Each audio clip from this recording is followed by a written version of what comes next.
Doctor Babasaheb Ambedkar यांना महामानव का म्हणतात?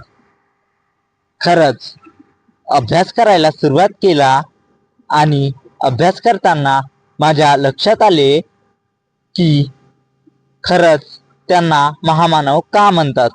त्यांना महामानव का म्हणतात म्हटलं जाते.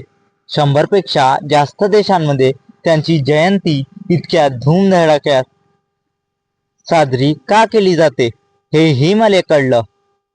आणि आणि अनुभूती म्हणतात ना, ती अनुभूती म्हणजे स्वतःले झाली. अगोदर ते शब्द वाचले होते ना, ते शब्द डोक्याच्या आतही गेले होते. त्याबद्दल नितांत आदरही होता. पण अनुभवी म्हणतात ना, तशी अनुभूती झाली की जेव्हा मी त्यांचा अभ्यास करायला सुरुवात केली. असं लक्षात आलं 2-2.5 वर्ष वाचूनही त्यांच्याबद्दल वाचन संपतच नाही. म्हणजे ज्ञानाचा अथांग महासागर असं त्यांना का म्हटलं जातं, अशी अनुभूती मला त्यांचा अभ्यास करताना झाली.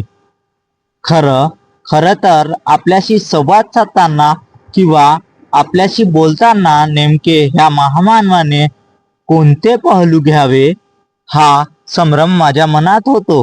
कारण सगळेच पहलू इतके महत्वाचे आहे. इतके सगळे पहलू सांगायचे म्हणजे ते सगळे सांगणे शक्य नाही.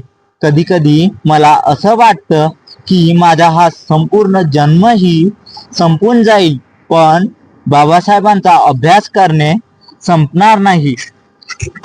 आणि मग मला हे वाटतं त्यांचा अभ्यास करणं शक्य नाही.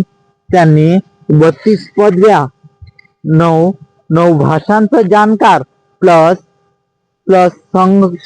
त्यांच्या जीवनाचा संघर्ष. संविधान सभेमध्ये त्यांच्या अपोजिट साईडला तसेच दिग्गज नेते आहेत. ते वाद प्रतिवाद करीत आहेत. त्यांना पण शांतपणे उत्तर द्यायचे आहे.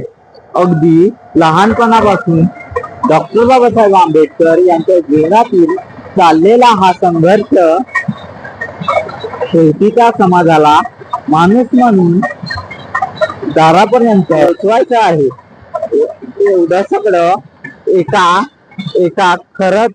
एका माणसाला खरंच कसं जमलं असेल हा मोठा प्रश्न, हा मोठा धक्का माझ्या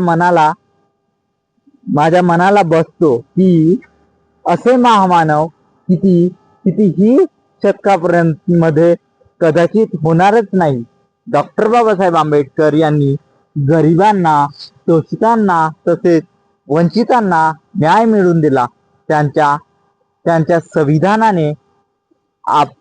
संविधानाचे नाव ह्या भारत देशामध्येच नाही तर 100 पेक्षा जास्त देशांमध्ये त्यांचं संविधान वाचलं जाते आणि त्यांनी लिहिलेलं पुस्तक सुद्धा वाचले जाते. तर तुम्हाला जर हा माझा व्हिडिओ आवडला असेल तर तुम्ही लाईक करा आणि तुमच्या परिचितांना तुम्ही हा माझा व्हिडिओ शेअर करू शकता. तुम्हाला जर आवडला असेल तर. आणि माझ्या ह्या व्हिडिओला तुम्ही छोटंसं लाईक पण करा.